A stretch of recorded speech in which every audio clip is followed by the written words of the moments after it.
Hello আমার দুষ্টু মিষ্টি খেপাখেপি বন্ধুরা, তোমাদের জন্য আমি আজও চলে এসেছি তোমাদের সেই নতুন নতুন শেয়ারির ডালি নিয়ে।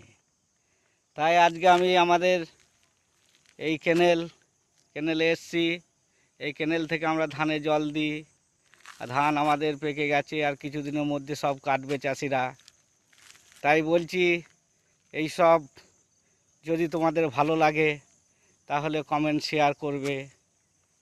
তাই তো বলি, খেপা খেপা করে ডাকি, খেপাকে ছাড়ে না খেপি।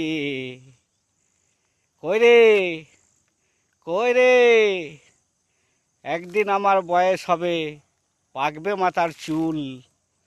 একদিন আমার বয়স হবে, পাকবে মাথার চুল। তোমার গালে চুম দিতে আমি একদিনও করব না কভুল। আইলে